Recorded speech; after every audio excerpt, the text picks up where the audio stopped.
그녀의 얼굴엔 매일 멍이 늘어갔습니다. 사람들은 말했습니다. 남편이 또 때렸대. 하지만 아무도 몰랐습니다. 그 멍은 사랑하는 사람을 지키려다 생긴 상처였다는 걸. 오해와 침묵, 그리고 너무 늦게 찾아온 진실. 아내의 얼굴에 멍이 늘던 이후 눈물로 쓰인 사랑의 기록이 시작됩니다. 기막힌 이야기 채널을 찾아주셔서 감사합니다. 구독과 좋아요는 무료입니다. 구독 눌러주시고 매일 새로운 이야기를 만나보세요. 늦가을 햇살이 마당 한가득 쏟아지던 어느 오후였어요.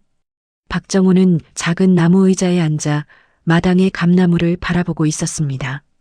빨갛게 익어가는 감들이 가지마다 주렁주렁 매달려 있었죠. 정호는 70한 살의 나이답지 않게 허리가 꼿꼿했어요. 30년 넘게 은행원으로 일하며 다져진 자세였습니다. 하지만 요즘 들어 그의 어깨는 조금씩 굽어가고 있었어요. 여보, 약 드실 시간이에요. 정호는 조심스럽게 안방 문을 열었습니다. 방 안에는 아내 김영순이 이불을 덮고 누워 있었어요. 68살의 영순은 한때 동네에서 가장 아름답다는 소리를 들었던 여자였습니다. 지금도 여전히 고운 이목구비를 가지고 있었지만 얼굴에는 세월의 흔적이 깊게 새겨져 있었어요. 무엇보다 눈빛이 예전 같지 않았습니다. 가끔은 정호를 알아보지 못하는 듯한 텅 빈 시선으로 그를 바라보곤 했죠. 누구세요? 영순이 남편을 보며 물었습니다. 정호의 가슴이 철렁 내려앉았지만 그는 침착하게 대답했어요. 접니다, 여보. 정호예요. 약 드셔야 해요. 아, 그래요. 영수는 고개를 끄덕이며 순순히 약을 받아 먹었습니다. 하지만 몇 분 뒤에는 또다시 정호를 낯선 사람처럼 쳐다볼 거예요. 의사는 이것을 혈관성 치매라고 불렀습니다. 뇌혈관이 막히면서 조금씩 기억과 판단력을 잃어가는 병이었죠. 정호는 지난 2년 동안 홀로 아내를 돌보고 있었습니다. 아침에 일어나면 가장 먼저 영순의 상태를 확인했어요. 밤사이 이불을 걷어차진 않았는지, 화장실에 혼자 가려다 넘어지진 않았는지 살펴봤습니다. 그리고 나서 아침 식사를 준비했죠. 영순이 좋아하던 된장찌개와 나물 반찬들이었어요. 예전처럼 함께 식탁에 앉아 밥을 먹는 것만으로도 정호에게는 큰 위안이었습니다. 같이 밥 먹을 사람 하나 있다는 게 얼마나 큰 복인지. 예전엔 몰랐지. 정호는 혼잣말처럼 중얼거렸어요. 젊었을 때는 당연하게 여겼던 일상이 이제는 얼마나 소중한지 깨닫게 됐습니다. 아내가 웃으며 밥을 먹는 모습, 창밖을 바라보며 멍하니 앉아있는 모습, 그 모든 것이 정호에게는 기적처럼 느껴졌어요. 하지만 요즘 들어 이상한 일이 생기기 시작했습니다. 영순의 팔과 얼굴에 멍이 하나둘 생기기 시작한 거예요. 처음에는 침대 모서리에 부딪혔나 싶었죠. 치매 환자들은 균형 감각이 떨어져서 자주 넘어지니까요. 하지만 멍은 점점 늘어났습니다. 팔뚝에, 손등에, 심지어 볼에까지 보랏빛 자국들이 번져갔어요. 여보, 어디 부딪혔어요? 정호가 조심스럽게 물었지만 영수는 기억하지 못했습니다. 몰라요. 아파요. 영수는 아이처럼 울먹이며 대답했어요. 정호는 아내를 꼭 안아주었습니다. 그의 품에서 영수는 조금씩 진정됐죠. 밤이 되면 상황은 더 심각해졌어요. 영수는 갑자기 소리를 지르며 일어나곤 했습니다. 악몽을 꾸는 것 같았죠. 정호는 서둘러 아내를 진정시키려 했지만 영수는 그를 밀쳐냈어요. 싫어요. 가요. 여보, 접니다. 괜찮아요. 몰라요. 무서워요. 영수는 자신의 얼굴을 손으로 치기 시작했습니다. 정호는 깜짝 놀라 아내의 손을 붙잡았어요. 하지만 영순의 힘은 생각보다 셌습니다. 몸부림치는 아내를 진정시키느라 정호의 손등에도 상처가 났죠. 다음 날 아침 옆집에 사는 이복순이 대문 앞에 서 있었습니다. 73살의 복순은 동네에서 소문의 진원지로 유명했어요. 무슨 일이든 제일 먼저 알아내고 제일 먼저 퍼뜨리는 사람이었죠. 정호 씨, 어젯밤에 무슨 일 있었어요? 소리가 들리던데. 복수는 호기심 가득한 눈빛으로 물었습니다. 정우는 애써 웃으며 대답했어요. 아, 아내가 악몽을 꿔서요. 괜찮습니다. 그래요? 근데 요새 영순 씨 얼굴에 멍이 있던데. 혹시? 복수는 말끝을 흐렸습니다. 하지만 그 눈빛에는 의심이 가득했어요. 정우는 가슴이 철렁했지만 침착하게 대답했습니다. 넘어지셔서 그래요. 치매 환자들이 그러잖아요. 그렇긴 하지만 밤마다 소리가 들리니까 이웃으로서 걱정되는 거예요. 복수는 그렇게 말하고는 돌아갔습니다.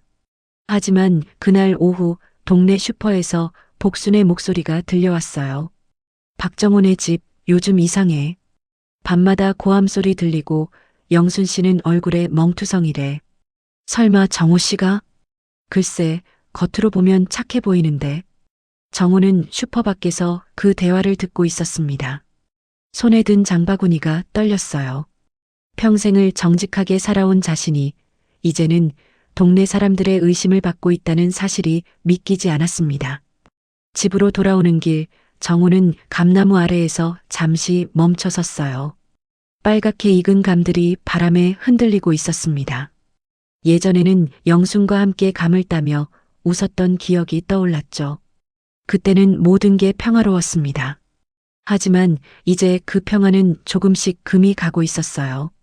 보이지 않는 균열이 정우와 영순의 삶 속으로 스며들고 있었습니다. 월요일 아침 현관 초인종이 울렸습니다.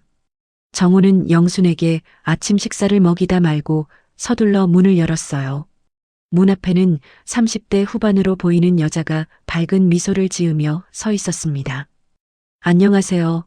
저는 마을 요양센터에서 나온 요양보호사 최은정이라고 합니다. 은정은 정중하게 인사를 했어요. 정우는 잠시 당황했지만 곧 상황을 이해했습니다. 지난주에 보건소에서 전화가 왔었죠. 독거노인이나 치매 환자가 있는 가정에 요양보호사를 파견한다는 내용이었어요. 아, 네. 들어오세요. 정우는 은정을 안으로 안내했습니다. 은정은 밝은 표정으로 집안을 둘러보았어요. 깨끗하게 정돈된 거실, 구석구석 손이 닿은 흔적들이 보였습니다.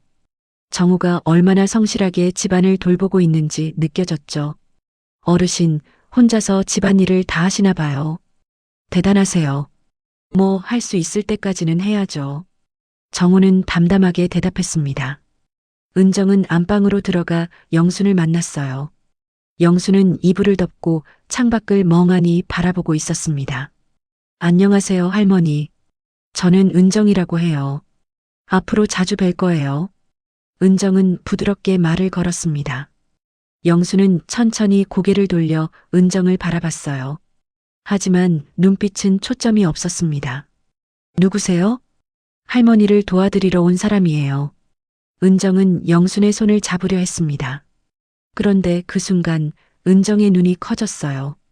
영순의 팔에 보랏빛 멍이 여러 개 있었던 겁니다. 크고 작은 멍들이 팔뚝 전체에 퍼져 있었죠. 은정은 재빨리 영순의 얼굴을 살폈습니다. 볼에도 희미한 멍 자국이 보였어요. 은정의 얼굴이 굳어졌습니다. 요양보호사로 일하면서 이런 상황을 몇 번 목격한 적이 있었거든요. 가정폭력의 흔적들이었습니다. 어르신, 이 멍은 어떻게 생긴 건가요? 은정은 조심스럽게 물었습니다. 정우는 방문 앞에 서서 난처한 표정을 지었어요. 넘어지셔서 그래요.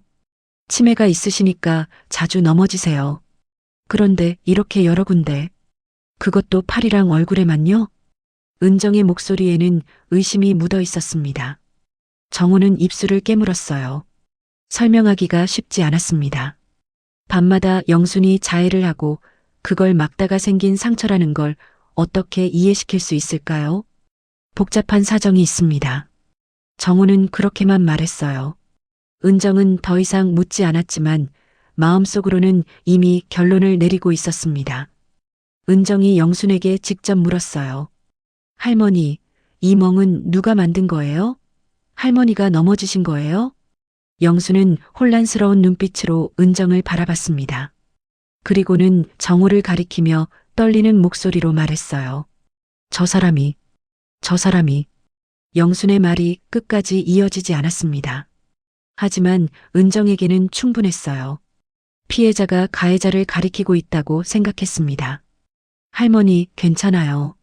제가 도와드릴게요. 은정은 영순의 손을 꼭 잡았습니다. 정우는 방문 앞에서 그 모습을 지켜보고 있었어요. 뭔가 잘못 돌아가고 있다는 걸 느꼈지만 어떻게 설명해야 할지 몰랐습니다. 은정은 그날 오후 요양센터로 돌아가자마자 상황을 보고했습니다. 센터장은 심각한 표정으로 이야기를 들었어요. 확실합니까? 네, 멍자국이 여러 군데 있었고 할머니께서 직접 남편을 가리키셨어요. 알겠습니다. 일단 복지센터에 연락하겠습니다. 이런 경우는 반드시 조사가 필요하니까요. 센터장은 즉시 지역 복지센터에 전화를 걸었습니다.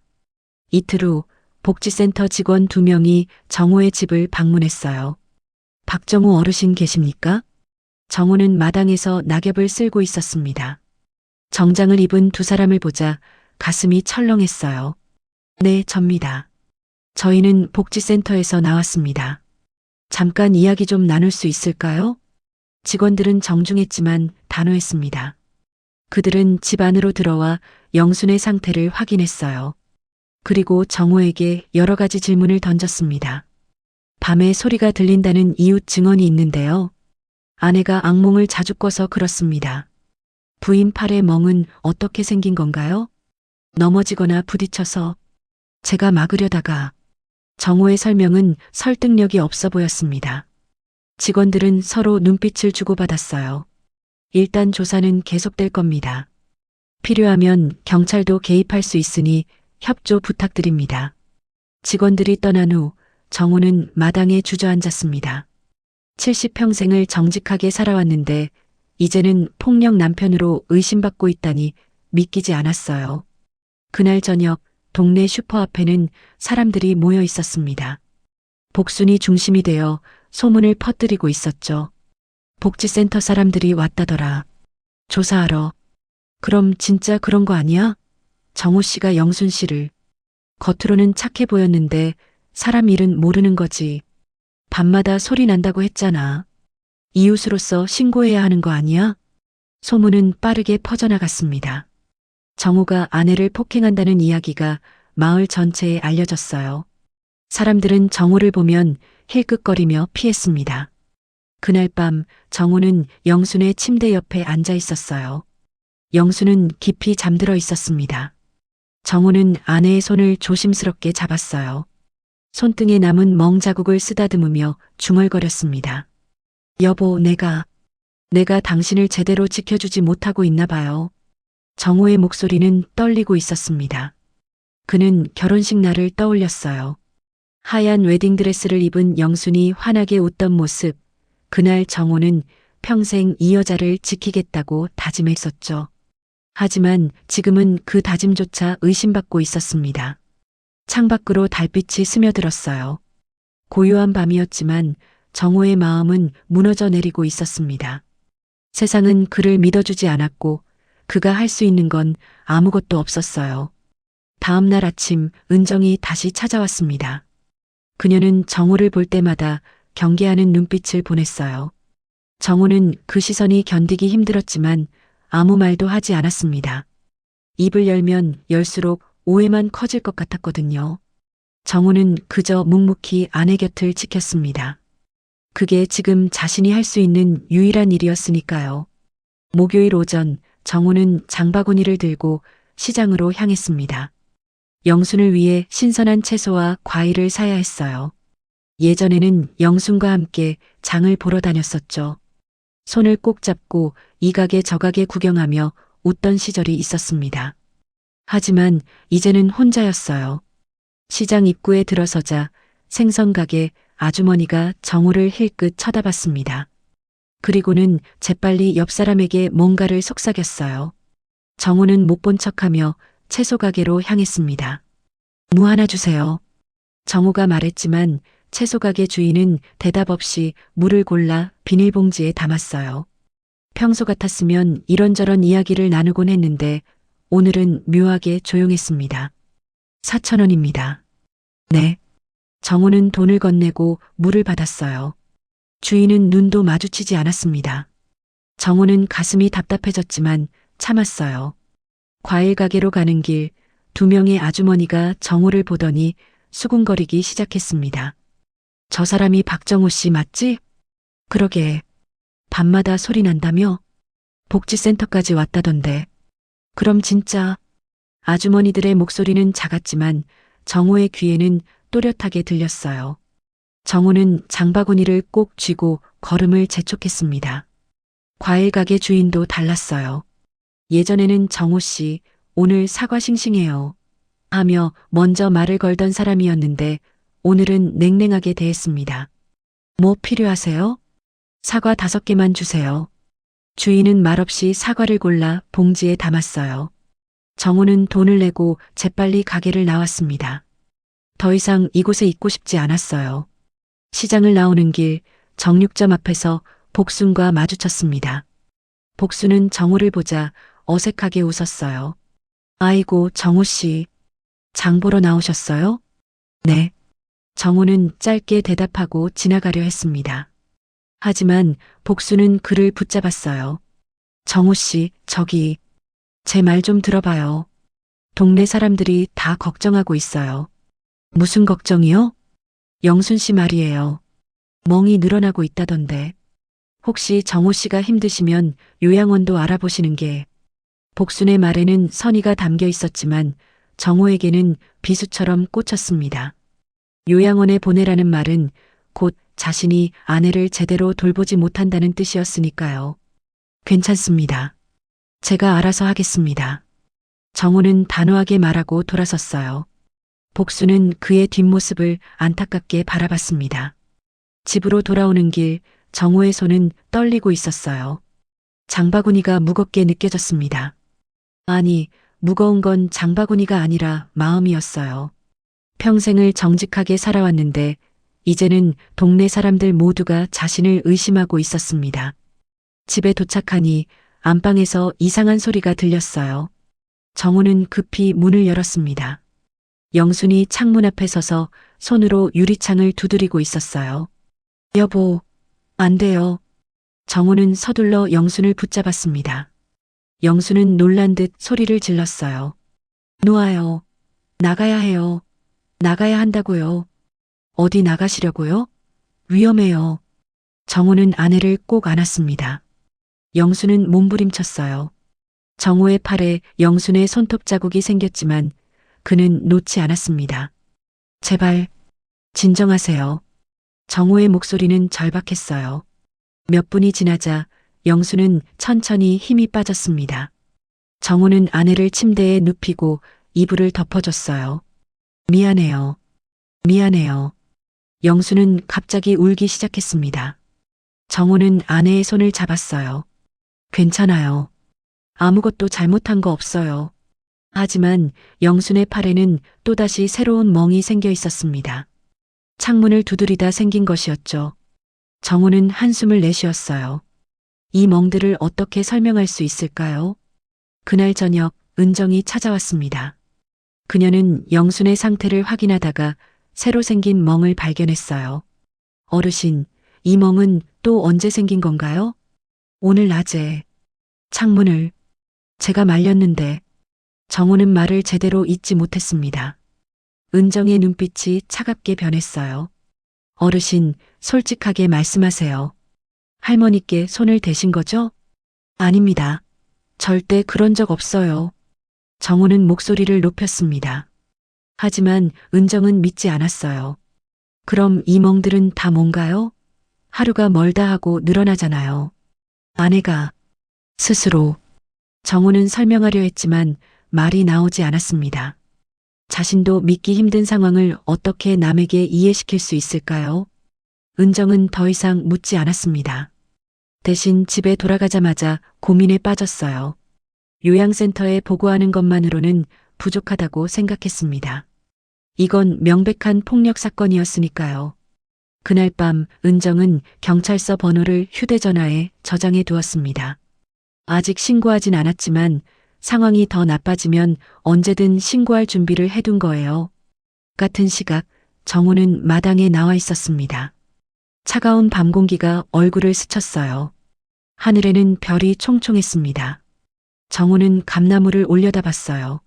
가지에 매달린 빨간 감들이 달빛에 어렴풋이 보였습니다. 내가 뭘 잘못한 걸까? 정우는 혼잣말을 했어요. 아내를 사랑하고 돌보고 지키려 했을 뿐인데 왜 이런 일이 벌어지는 걸까요?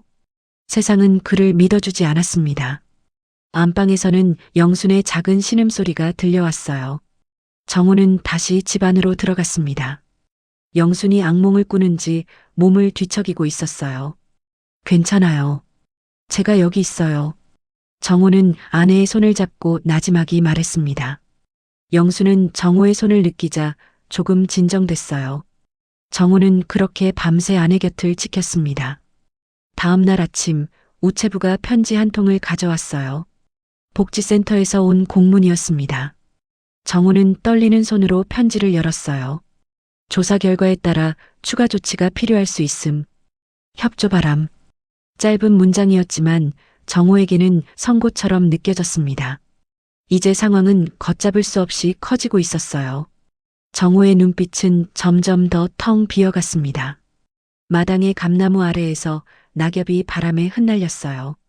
가을은 깊어가고 정우의 마음도 점점 더 깊은 어둠 속으로 빠져들고 있었습니다. 토요일 저녁 6시쯤이었어요. 정우는 영순에게 저녁을 먹이고 있었습니다. 영순은 오늘따라 식욕이 없었어요. 숟가락을 입에 가져다 대도 고개를 돌렸습니다. 여보, 조금만 드세요. 기운 내셔야죠. 싫어요. 배 안 고파요. 영수는 아이처럼 투정을 부렸어요. 정우는 한숨을 쉬며 숟가락을 내려놓았습니다. 억지로 먹일 수는 없었으니까요. 그때 밖에서 차 소리가 들렸습니다. 정우는 창문으로 고개를 돌렸어요. 마당에 하얀 순찰차가 들어서고 있었습니다. 정우의 가슴이 철렁 내려앉았어요. 현관문을 두드리는 소리가 들렸습니다. 정우는 떨리는 손으로 문을 열었어요. 2명의 경찰관이 서 있었습니다. 젊은 남자 경찰관과 여자 경찰관이었죠. 박정우 어르신 맞으십니까? 남자 경찰관이 정중하게 물었습니다. 정우는 고개를 끄덕였어요. 네, 접니다. 신고가 들어왔습니다. 부인 폭행 혐의로 확인이 필요해서 왔습니다. 신고. 그 단어가 정우의 귀에 울렸어요. 누가 신고를 했을까요? 은정이었을까? 아니면 복순이었을까? 들어가도 되겠습니까? 네. 들어오세요. 정우는 힘없이 대답했습니다. 경찰관들이 집 안으로 들어왔어요. 그들은 거실을 둘러보고 안방으로 향했습니다. 영수는 침대에 앉아 멍하니 창밖을 바라보고 있었어요. 여자 경찰관이 조심스럽게 다가갔습니다. 할머니, 괜찮으세요? 영수는 천천히 고개를 돌렸습니다. 낯선 사람들을 보자 불안한 표정을 지었어요. 누구세요? 저희는 경찰입니다. 할머니 상태를 확인하러 왔어요. 여자 경찰관은 부드럽게 말했습니다. 그리고는 영순의 팔을 살펴봤어요. 팔뚝에 보랏빛 멍들이 여러 개 보였습니다. 크고 작은 멍들이 마치 지도처럼 퍼져 있었어요. 이 멍들은 어떻게 생긴 건가요? 여자 경찰관이 정우에게 물었습니다. 정우는 입술을 깨물었어요. 제가 그런 게 아닙니다.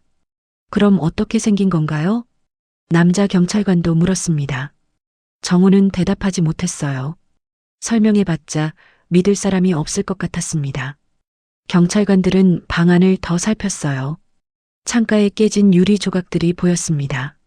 며칠 전 영순이 창문을 두드리다 금이 간 거였죠. 정우는 아직 수리하지 못했어요. 침대 옆 협탁 위에는 핏자국이 묻은 수건이 있었습니다. 영순이 손을 다쳤을 때 닦아낸 수건이었어요. 경찰관들은 서로 눈빛을 주고받았습니다. 어르신, 이건 명백한 폭력의 증거로 보입니다. 남자 경찰관이 단호하게 말했어요. 정우는 고개를 저었습니다. 아닙니다. 제가 그런 사람 아닙니다. 평생을 아내를 사랑하며 살았어요. 정우의 목소리는 떨리고 있었습니다. 70년을 살아오며 한 번도 경찰을 마주한 적이 없었어요. 은행원으로 30년을 일하며 정직하게 살았고 은퇴한 후에도 성실하게 아내를 돌봤습니다. 그런데 이제는 폭력 남편으로 의심받고 있었어요. 일단 조사가 필요합니다. 지금 당장 연행하진 않겠지만 경찰서에 출석하셔야 합니다. 저는 정말 정우는 더 이상 말을 잇지 못했어요. 가슴이 무너져 내리는 것 같았습니다. 여자 경찰관이 영순에게 물었습니다. 할머니, 남편분이 할머니를 때린 적 있나요? 영순은 혼란스러운 눈빛으로 경찰관을 바라봤어요. 그리고는 정우를 가리키며 떨리는 목소리로 말했습니다. 저 사람, 무서워요. 밤에 소리 질러요. 영순의 말은 정우에게 치명타였어요. 영순은 치매 때문에 상황을 제대로 이해하지 못하고 있었지만 경찰관들에게는 피해자의 진술로 들렸습니다. 할머니를 병원으로 옮기는 게 좋겠습니다. 정밀 검사가 필요해 보입니다. 여자 경찰관이 말했어요. 정우는 고개를 들었습니다. 아니요, 그럴 필요 없어요. 제가 돌볼 수 있어요. 어르신, 지금 상황이 심각합니다. 부인 안전을 위해 임시로 분리하는 게 맞습니다. 경찰관들은 단호했어요. 정우는 무릎이 꺾이는 것 같았습니다. 결국 구급차가 불렸고 영수는 병원으로 옮겨지게 됐어요. 영순을 구급차에 태우는 동안 정우는 멍하니 서 있었습니다. 이웃들이 하나둘 나와서 구경하고 있었어요. 복순도 대문 밖에서 지켜보고 있었습니다. 저것 봐, 경찰까지 왔잖아. 결국 터진 거네. 불쌍한 영순 씨. 사람들의 수군거림이 정우의 귀에 들렸어요. 정우는 고개를 숙였습니다. 창피함과 분노와 슬픔이 한꺼번에 밀려왔어요. 구급차가 떠나고 경찰관들도 돌아갔습니다. 정우는 홀로 집에 남았어요. 텅 빈 집은 너무나 조용했습니다. 평소에는 영순의 숨소리라도 들렸는데 이제는 아무 소리도 나지 않았어요. 정우는 안방으로 들어갔습니다. 영순이 누워있던 침대는 차갑게 식어 있었어요. 정우는 침대 옆에 앉아 벽에 걸린 사진을 바라봤습니다. 젊은 시절의 결혼 사진이었어요. 하얀 웨딩드레스를 입은 영순이 환하게 웃고 있었고 정우는 그 옆에서 어색하게 미소 짓고 있었습니다. 45년 전 사진이었죠. 영순아. 정우는 사진을 향해 속삭였어요. 나, 널 지키고 싶었을 뿐인데 왜 이렇게 됐을까? 정우의 눈에서 눈물이 흘러내렸습니다. 70평생 살아오며 손에 꼽을 만큼만 울었던 사람이었어요. 군대에서도 부모님 장례식에서도 꾹 참았던 사람이었습니다. 하지만 이제는 참을 수가 없었어요. 그날 밤 정우는 잠을 이루지 못했습니다. 영순 없는 집은 너무나 낯설었어요. 밤새 뒤척이다가 새벽녘에야 간신히 잠이 들었습니다. 다음 날 아침 정우는 병원으로 전화를 걸었어요. 여보세요. 어제 입원한 김영순 환자 보호자입니다. 상태가 어떤가요? 간호사가 대답했습니다. 지금은 안정된 상태입니다. 하지만 면회는 당분간 제한될 수 있습니다. 제한이요? 왜요? 경찰 측 요청이 있었습니다. 조사가 진행 중이라고 하더라고요. 전화를 끊은 정우는 힘없이 의자에 주저앉았어요. 아내를 만날 수도 없다니. 이게 무슨 일인지 믿기지 않았습니다. 마당으로 나간 정우는 감나무 아래에 섰어요. 빨간 감들이 바람에 흔들리고 있었습니다. 정우는 하늘을 올려다봤어요. 맑은 가을 하늘이었습니다. 하느님, 제가 무슨 죄를 지은 건가요? 정우는 중얼거렸어요. 하지만 하늘은 대답하지 않았습니다. 차가운 바람만이 정우의 뺨을 스쳤을 뿐이었어요. 월요일 아침 정우는 병원으로 향했습니다. 영순을 만날 수는 없어도 적어도 같은 건물에라도 있고 싶었어요. 병원 로비 의자에 앉아 시간을 보내는 것만으로도 위안이 됐습니다. 점심때쯤 은정이 병원에 나타났어요. 그녀는 정우를 보자 잠시 멈칫했습니다. 정우는 고개를 숙이고 있었어요. 지난 며칠간 제대로 씻지도 먹지도 못한 모습이었습니다. 은정은 복잡한 마음으로 정우를 바라봤어요. 그리고는 영순의 병실로 올라갔습니다. 담당 의사를 만나기 위해서였죠. 김영순 환자 담당 선생님 계신가요? 네, 잠시만요. 간호사가 의사를 불렀습니다. 50대 중반의 남자 의사가 나왔어요. 김영순 환자 관련해서 오셨나요? 네, 저는 요양보호사 최은정이라고 합니다. 환자분 상태가 어떤가요? 의사는 은정을 진료실로 안내했어요.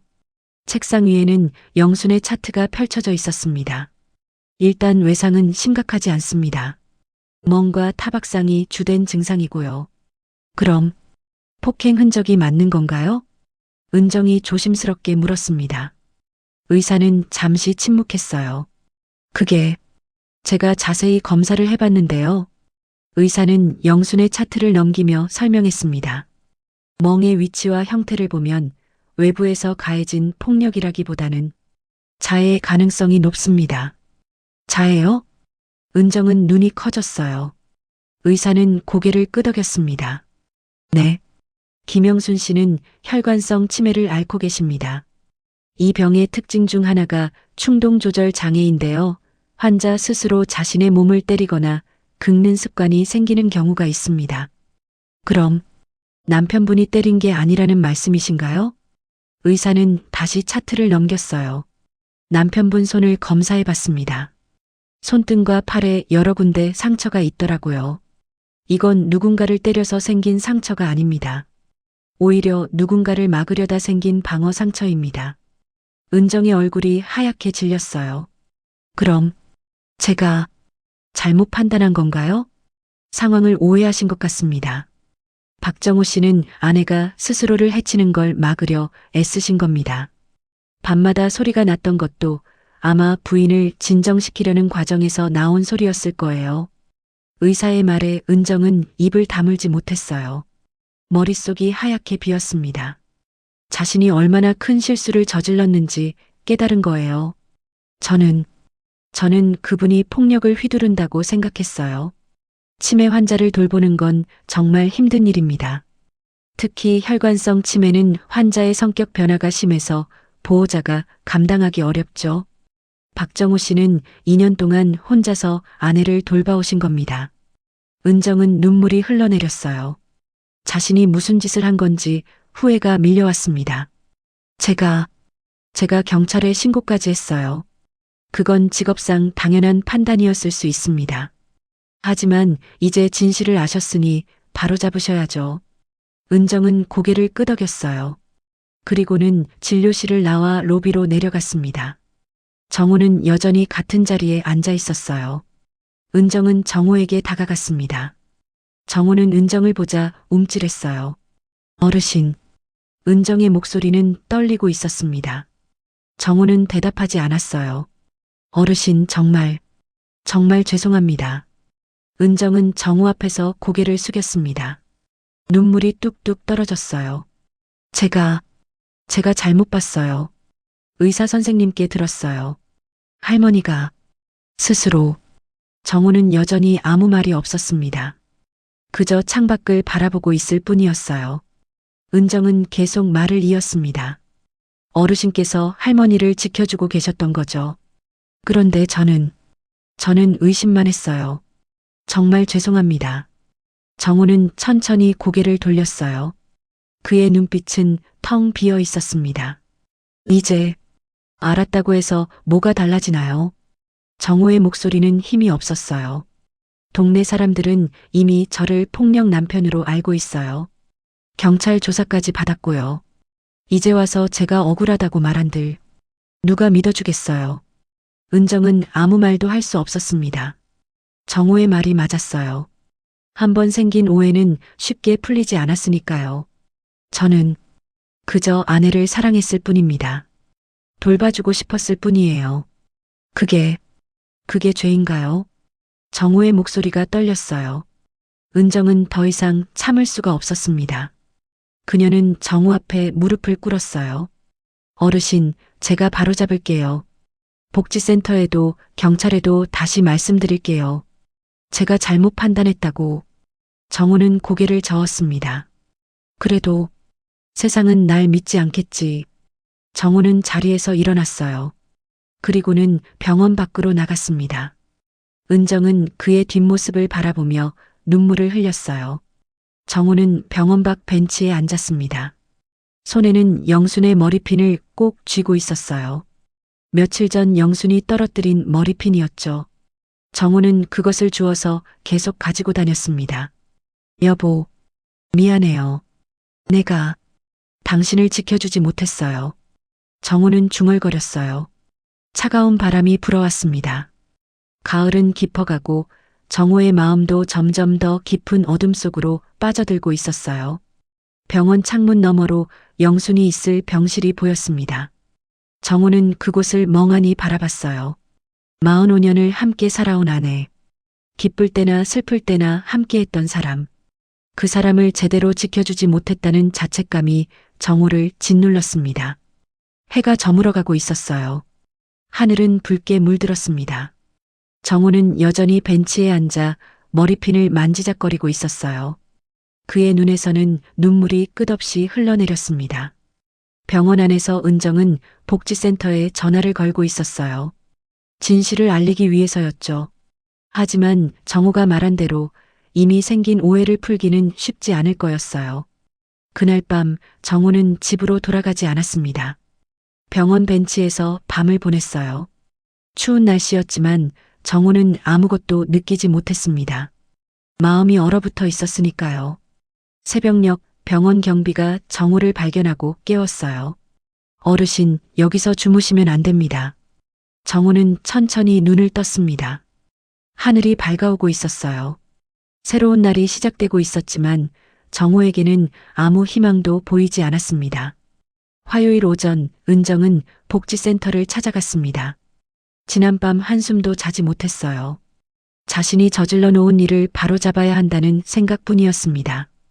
들어오세요. 센터장이 은정을 맞이했어요. 은정은 책상 앞에 앉았습니다. 센터장님, 박정우 어르신 건으로 다시 말씀드리려고 왔습니다. 무슨 일이죠? 조사가 진행 중인데 제가 잘못 판단했습니다. 은정은 병원에서 들은 이야기를 전했어요. 영순의 혈관성 치매, 자해 습관, 그리고 정우가 아내를 지키려 애썼다는 사실들을요. 센터장은 심각한 표정으로 이야기를 들었습니다. 그렇다면 이건 오해였다는 말이군요. 네, 의사 선생님께서 확인해 주셨어요. 박정우 어르신은 폭력을 휘두른 게 아니라 오히려 아내를 보호하고 계셨던 겁니다. 센터장은 한숨을 내쉬었어요. 이건 큰 문제예요. 이미 경찰까지 개입했는데. 그래서 제가 직접 경찰서에도 가서 설명하려고 합니다. 제 잘못으로 무고한 분이 고통받고 계시니까요.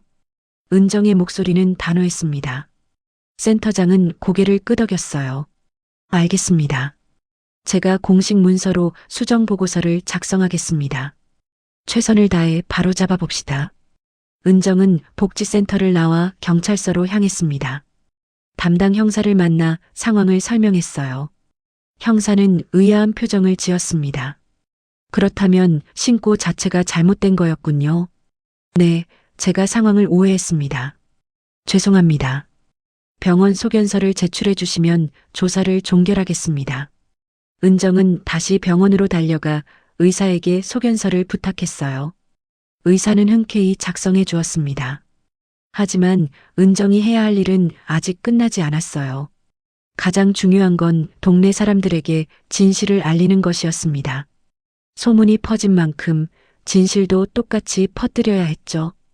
은정은 마을 경로당을 찾아갔습니다. 오후 시간이라 어르신들이 모여 계셨어요. 복순도 그곳에 있었습니다. 어머, 은정 씨 아니에요? 무슨 일이에요? 복순이 반갑게 인사했어요. 은정은 심호흡을 하고 말했습니다. 할머니들께 말씀드릴 게 있어서 왔어요. 박정우 어르신에 대한 이야기입니다. 경로당이 조용해졌어요. 사람들의 시선이 은정에게 쏠렸습니다. 정우 씨가 영순 씨를 때렸다는 소문 아시죠? 그건 사실이 아닙니다. 네, 그럼 뭐가 사실이에요? 한 할머니가 물었어요. 은정은 차근차근 설명했습니다. 영순 할머니는 혈관성 치매를 앓고 계세요. 그 병의 증상 중 하나가 스스로 자신을 때리는 거예요. 정우 어르신은 2년 동안 홀로 아내를 돌보며 아내가 자해하는 걸 막으려 애쓰셨던 겁니다. 경로당은 숨소리조차 들리지 않을 만큼 조용해졌어요. 은정은 계속 말했습니다. 밤마다 들렸던 소리도 아내를 진정시키는 과정에서 난 소리였어요. 정우 어르신 손에도 상처가 가득하대요. 아내를 막다가 생긴 상처들이죠. 복순의 얼굴이 하얗게 질렸습니다. 그녀는 입을 다물지 못했어요. 제가 소문을 퍼뜨렸는데 저도 잘못 판단했어요. 하지만 이제라도 진실을 알려야 한다고 생각했습니다. 정우 어르신은 아무 잘못이 없어요. 오히려 존경받아야 할 뿐이에요. 한 할아버지가 입을 열었습니다. 2년 동안 혼자서 치매 환자를 돌봤다고? 그게 얼마나 힘든 일인데. 맞아요. 나도 우리 남편 돌볼 때 정말 힘들었는데 2년이나 사람들은 수군거리기 시작했어요. 이번에는 정우를 비난하는 게 아니라 그를 안타까워하는 목소리들이었습니다. 우리가 정우 씨한테 너무 미안한 짓을 했네. 복순이 눈물을 흘렸어요. 그녀는 자신이 얼마나 큰 실수를 저질렀는지 깨달았습니다. 은정은 경로당을 나와 마을 곳곳을 돌아다녔어요. 슈퍼, 정육점, 채소가게, 소문이 퍼진 모든 곳을 찾아가 진실을 알렸습니다. 해질 무렵 은정은 다시 병원으로 갔어요. 정우는 여전히 로비에 앉아 있었습니다. 은정은 그에게 다가갔습니다. 어르신, 복지센터와 경찰서에 다녀왔어요. 사건은 무혐의로 종결될 거예요. 정우는 고개를 들었어요. 하지만 표정은 여전히 어두웠습니다. 동네 분들께도 다 말씀드렸어요. 이제 오해는 풀렸습니다. 그렇군요. 정우의 대답은 담담했어요. 은정은 가슴이 아팠습니다. 어르신, 정말 죄송합니다. 제가 너무 성급하게 됐습니다. 당신도 직업상 그럴 수밖에 없었을 거예요. 정우는 자리에서 일어났습니다. 그리고는 영순의 병실로 올라갔어요. 은정도 함께 따라갔습니다. 병실 문을 열자 영순이 침대에 누워 있었어요. 정우를 보자 영순은 미소를 지었습니다. 당신 왔어요. 영순은 오늘따라 정우를 알아봤어요. 정우는 아내의 침대 옆에 앉았습니다. 네, 여보. 제가 왔어요. 정우는 영순의 손을 잡았어요. 영순의 손은 따뜻했습니다. 당신 힘들었죠? 영순이 물었습니다. 정우는 고개를 저었어요. 아니에요. 하나도 안 힘들었어요. 거짓말. 나 때문에. 당신이 얼마나 고생했는지 가끔 알아요. 영순의 눈에서 눈물이 흘러내렸어요. 정우는 아내의 눈물을 닦아주었습니다. 여보, 울지 마세요. 우리 함께 있잖아요. 미안해요. 정말 미안해요. 영수는 계속 미안하다고 말했어요. 정우는 아내를 꼭 안았습니다. 사람이 늙으면 믿음보다 의심이 먼저 오는구나. 정우는 창밖을 바라보며 중얼거렸어요. 은정은 문 밖에서 그 모습을 지켜보고 있었습니다. 눈물이 멈추지 않았어요. 그날 밤 정우는 병실 의자에서 잠을 청했습니다. 영순의 손을 꼭 잡은 채였죠. 영순은 잠결에 중얼거렸어요. 정우 씨, 나 아파요. 미안해요. 그 한마디에 정우는 처음으로 소리 없이 울었습니다. 2년 동안 꾹 참아왔던 눈물이 터져나왔어요. 어깨가 들썩였지만 소리는 내지 않았습니다. 영순을 깨우고 싶지 않았으니까요. 창밖으로 달빛이 들어왔어요. 고요한 밤이었습니다. 정우는 영순의 손을 더욱 꼭 쥐었어요. 그 손은 여전히 따뜻했습니다. 목요일 오전 복지센터 직원과 경찰이 다시 병원을 찾았습니다. 하지만 이번에는 조사가 아니라 사과를 하러 온 것이었어요. 정우는 영순의 병실 앞 복도에 앉아 있었습니다. 박정우 어르신이십니까? 남자 경찰관이 정중하게 물었어요. 정우는 천천히 고개를 들었습니다. 며칠 전 자신을 의심하던 바로 그 경찰관이었죠. 네. 정우의 대답은 힘이 없었습니다. 경찰관은 정우 앞에서 허리를 깊이 숙였어요. 죄송합니다. 상황을 제대로 파악하지 못했습니다. 복지센터 직원도 고개를 숙였습니다. 어르신, 정말 죄송합니다. 저희가 성급하게 판단했습니다. 정우는 그들을 바라봤어요. 분노도 원망도 없는 텅 빈 눈빛이었습니다. 됐습니다. 다들 직업상 그러신 거잖아요. 조사는 무혐의로 종결됐습니다. 어르신께는 아무런 혐의가 없습니다. 경찰관이 서류를 건넸어요. 정우는 그것을 받아들었지만 보지 않았습니다. 감사합니다. 정우의 말투는 담담했어요. 경찰관과 복지센터 직원은 다시 한번 고개를 숙이고 돌아갔습니다. 정우는 서류를 옆에 내려놓았어요. 종이 한 장으로 지난 며칠간의 고통이 사라지는 건 아니었으니까요. 점심때쯤 복순이 병원에 나타났습니다. 그녀는 손에 보자기를 들고 있었어요. 안에는 직접 만든 반찬들이 담겨 있었습니다. 정우 씨, 복순은 조심스럽게 다가왔어요. 정우는 복순을 보자 잠시 망설였습니다. 왔어요, 복순 씨. 정우 씨, 정말 미안해요. 내가 쓸데없이 입을 놀려서. 복순의 목소리는 떨리고 있었어요. 그녀는 정우 옆에 앉았습니다. 나도 나이를 먹어서 외롭거든. 그래서 이것저것 관심 갖고 떠들었는데 그게 이런 큰일이 될 줄은. 복순은 눈물을 흘렸어요. 정우는 한숨을 내쉬었습니다. 복순 씨도 나쁜 마음으로 그러신 건 아니잖아요. 그냥 우리 둘 다 늙은 거죠.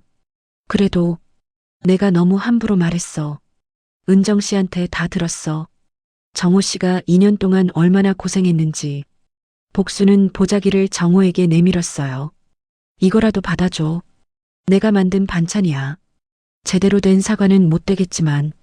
정우는 보자기를 받았습니다. 고맙습니다, 복순 씨.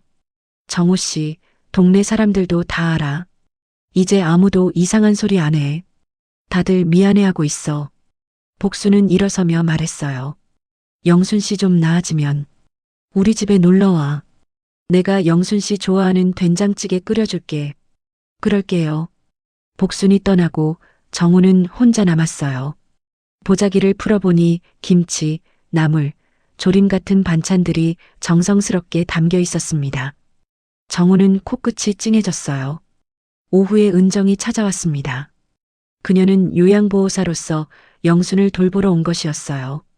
어르신, 할머니 상태 확인하러 왔습니다. 들어가세요. 은정은 병실로 들어가 영순을 살폈어요. 영순은 오늘 기분이 좋아 보였습니다. 은정 씨, 고마워요. 우리 남편, 지켜줘서. 영순은 또렷한 목소리로 말했어요. 오늘은 정신이 맑은 날이었습니다. 은정은 영순의 손을 잡았어요. 할머니, 제가 할머니와 할아버지를 도와드릴게요. 앞으로 자주 올게요. 고마워요. 영순은 미소를 지었습니다. 은정은 영순의 활력 징후를 체크하고 약 복용 상태를 확인했어요. 모든 게 안정적이었습니다. 병실을 나온 은정이 정우에게 말했어요. 어르신, 할머니 상태가 많이 좋아지셨어요. 곧 퇴원하실 수 있을 것 같아요. 그렇군요. 정우는 조용히 대답했습니다. 은정은 잠시 망설이다가 물었어요. 어르신, 퇴원하시면 집에서 계속 돌보실 건가요? 당연하죠. 아내니까요. 정우의 대답은 단호했어요. 은정은 고개를 끄덕였습니다. 제가 정기적으로 방문해서 도와드릴게요. 혼자 하시기엔 너무 힘드시니까요. 고맙습니다. 그날 저녁 정우는 영순과 단둘이 병실에 있었어요. 창밖으로 석양이 지고 있었습니다. 영순은 침대에 앉아 창밖을 바라보고 있었어요. 여보, 정우가 조심스럽게 불렀습니다. 영순은 고개를 돌렸어요. 당신, 힘들었죠? 영순이 물었습니다. 정우는 웃으며 고개를 저었어요. 아니에요. 당신이 내 옆에 있으니까 괜찮았어요. 거짓말. 나 때문에. 사람들한테 손가락질 받았잖아요. 영순의 눈에 눈물이 고였어요. 정우는 아내의 손을 잡았습니다. 그건 그냥 오해였어요. 이제 다 풀렸어요. 그래도 당신 마음은 얼마나 아팠겠어요. 정우는 영순의 손을 더욱 꼭 쥐었어요. 그냥 우리 둘 다 늙은 거지요. 그게 죄라면 받아들이겠습니다. 정호의 말에 영수는 미소를 지었습니다. 그리고는 정호의 손을 자신의 뺨에 갖다 댔어요. 당신은 항상 내 편이었죠. 당연하죠. 평생 그랬잖아요. 영수는 정호를 바라보며 중얼거렸어요. 당신 사랑해요. 영순이 치매에 걸린 후 처음으로 하는 말이었어요. 정호는 눈시울이 붉어졌습니다. 나도 사랑해요, 여보. 두 사람은 손을 꼭 잡은 채 앉아 있었어요. 창밖으로 해가 완전히 지고 어둠이 찾아왔습니다. 하지만 병실 안은 따뜻했어요. 정우는 영순의 손등을 어루만졌습니다. 아직도 멍 자국이 희미하게 남아 있었어요.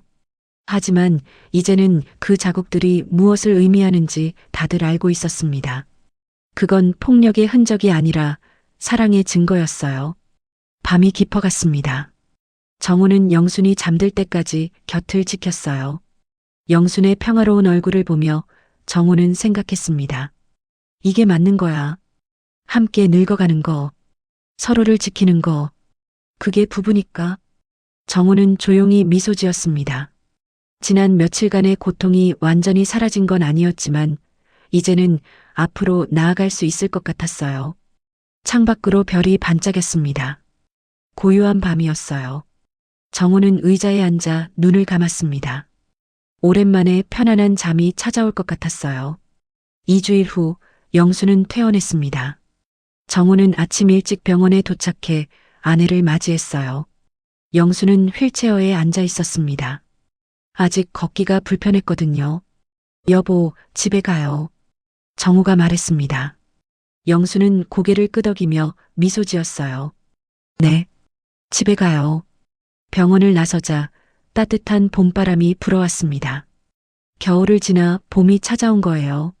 마당의 감나무에는 새순이 돋아나고 있었습니다. 집에 도착하니 현관 앞에 여러 개의 반찬통이 놓여 있었어요. 복순과 동네 사람들이 가져다 놓은 것이었습니다. 쪽지도 붙어 있었어요. 정우 씨, 영순 씨, 건강하세요. 마이너스 이웃 일동. 정우는 반찬통들을 들고 집 안으로 들어갔습니다. 영순을 안방에 눕히고 이불을 덮어줬어요. 여보, 조금 쉬세요. 제가 점심 준비할게요. 고마워요. 영수는 평온한 표정으로 눈을 감았습니다. 정우는 부엌으로 가서 복순이 만들어준 반찬들을 꺼냈어요. 정성이 가득 담긴 음식들이었습니다. 점심을 먹고 난 후 은정이 찾아왔습니다. 이제 그녀는 정기적으로 정우의 집을 방문하기로 했어요. 어르신, 할머니 상태 어떠세요? 많이 좋아지신 것 같아요. 은정은 영순의 상태를 꼼꼼하게 확인했습니다. 혈압, 맥박, 약 복용 여부까지 체크했어요. 할머니, 오늘 기분이 어떠세요? 좋아요. 집이 편해요. 영수는 미소를 지었습니다. 은정도 따라 웃었어요. 어르신, 다음 주부터는 주 3회 방문할게요. 혼자 하시기 힘드실 테니까요. 정말 고맙습니다. 정우는 진심으로 감사했어요. 은정이 떠난 후 정우는 영순에게 말했습니다. 여보, 날씨가 좋은데 산책할까요? 좋아요. 정우는 영순을 휠체어에 앉혔습니다. 그리고 천천히 마을을 돌기 시작했어요. 봄바람이 기분 좋게 불었습니다. 마을 어귀를 지나갈 때 슈퍼주인 아주머니가 나와서 인사했어요. 정우 씨, 영순 씨, 퇴원하셨구나. 잘 됐네요. 네, 고맙습니다. 채소 가게 앞을 지날 때도 주인이 손을 흔들었습니다. 정우 씨, 잠깐만요. 주인은 싱싱한 상추 한 봉지를 가져왔어요. 이거 가져가세요. 오늘 아침에 딴 거예요. 아니, 이걸 어떻게 받으세요? 그동안 정우 씨한테 미안한 마음이 컸어요. 정우는 상추를 받았습니다. 가슴이 따뜻해졌어요. 마을 경로당 앞을 지나자 복순이 뛰어나왔습니다. 어머, 영순이 퇴원했구나. 복수는 영순의 손을 꼭 잡았어요. 오래간만이다, 복순아. 영순도 복순을 알아봤습니다. 두 사람은 젊은 시절부터 친구였거든요. 영순아, 이제 좀 나아졌어? 응, 많이 좋아졌어. 다행이다. 정말 다행이야. 복순의 눈에 눈물이 맺혔어요. 정우는 조용히 미소 지었습니다. 산책을 마치고 집으로 돌아오는 길, 정우는 생각했어요. 사람들은 실수를 하지만 그것을 바로잡을 수도 있다는 걸요. 오해는 있었지만 이제 그것도 풀렸습니다. 저녁 무렵 정우는 영순과 함께 마당에 나왔어요. 플라스틱 의자 2개를 나란히 놓고 앉았습니다. 감나무에는 새순들이 푸르게 돋아나고 있었어요.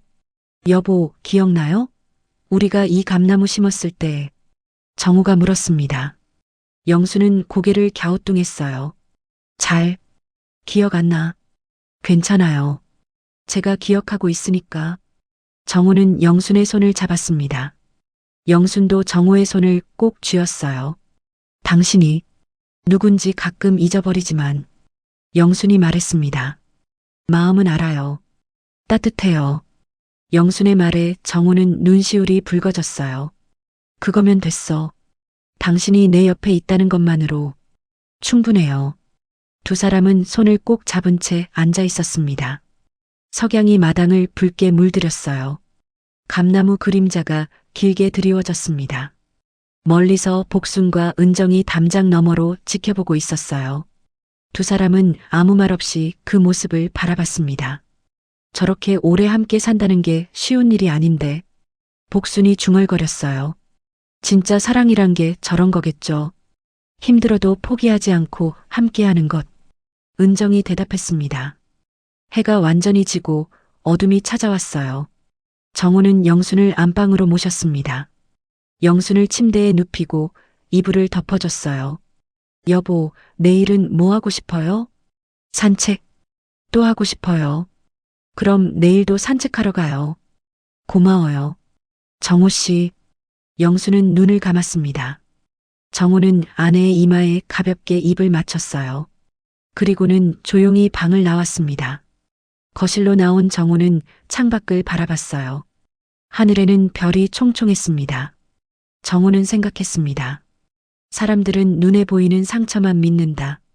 하지만 진짜 상처는 오해와 침묵 속에 생긴다. 그리고 사랑은 그 상처를 꿰매는 마지막 실이다. 정우는 혼자 고개를 끄덕였어요. 지난 시간들이 힘들었지만 그것도 이제는 추억이 될 거였습니다. 중요한 건 지금 그리고 앞으로였어요. 다음 날 아침 정우는 일찍 일어나 아침을 준비했습니다. 영순이 좋아하는 된장찌개와 나물 반찬들이었어요. 영순을 깨워 함께 식탁에 앉았습니다. 맛있어요. 영순이 말했어요. 정우는 흐뭇하게 웃었습니다. 식사를 마친 후 약속대로 산책을 나갔어요. 정우는 영순의 휠체어를 밀며 천천히 마을길을 걸었습니다. 마을 뒤편에는 작은 공원이 있었어요. 벚꽃나무들이 줄지어 서 있었고 꽃들이 만개해 있었습니다. 정우는 벤치 앞에서 멈춰 섰어요. 여보, 잠깐 쉬었다 갈까요? 좋아요. 정우는 영순을 휠체어에서 벤치로 옮겼습니다. 두 사람은 나란히 앉아 벚꽃을 바라봤어요. 바람이 불 때마다 꽃잎들이 눈처럼 흩날렸습니다. 예쁘다. 영순이 중얼거렸어요. 정우는 영순의 손을 잡았습니다. 당신이 더 예뻐요. 영순은 수줍게 웃었어요. 마치 젊은 시절로 돌아간 것처럼요. 햇살 속에서 두 사람은 천천히 손을 맞잡았습니다. 45년을 함께 살아온 부부. 기쁠 때나 슬플 때나 건강할 때나 아플 때나 언제나 함께였던 사람들이었어요. 벚꽃잎이 두 사람의 어깨에 내려앉았습니다. 정우는 영순의 어깨에 앉은 꽃잎을 털어주려다가 그냥 두기로 했어요. 너무 예뻤으니까요. 여보. 정우가 조용히 불렀습니다. 응? 우리 앞으로도 계속 이렇게 함께해요. 그럼요. 당연하죠. 영수는 정우의 어깨에 머리를 기댔습니다. 정우는 아내를 꼭 안았어요. 봄바람이 불어왔습니다. 벚꽃잎들이 하늘을 가득 채우며 춤을 췄어요. 두 사람은 그 속에서 조용히 앉아 있었습니다. 멀리서 은정이 그 모습을 지켜보고 있었어요. 그녀는 조용히 미소 지으며 돌아섰습니다. 이제 정우와 영수는 괜찮을 거라는 걸 알았으니까요. 해는 중천에 떠올랐습니다. 따뜻한 봄날이었어요. 정우와 영수는 벤치에 앉아 오랫동안 이야기를 나눴습니다. 무슨 이야기를 했는지는 아무도 몰라요. 하지만 중요한 건 두 사람이 함께 있다는 것 그 자체였습니다. 오후가 되어서야 두 사람은 집으로 돌아왔어요. 정우는 영순을 안방에 눕히고 창문을 열어 신선한 공기가 들어오게 했습니다. 여보, 오늘 즐거웠어요? 응, 정말 좋았어요. 영수는 평화로운 얼굴로 대답했어요. 정우는 아내의 손을 잡고 앉았습니다. 마당에서는 새들이 지저귀고 있었어요. 감나무의 새순들이 바람에 흔들렸습니다. 봄은 깊어가고 정우와 영순의 인생도 계속 흘러가고 있었어요. 힘든 시간도 있었고 오해도 있었습니다. 하지만 그 모든 것을 이겨내고 두 사람은 여전히 함께였어요. 그리고 앞으로도 계속 함께할 거였습니다. 그게 바로 사랑이었으니까요.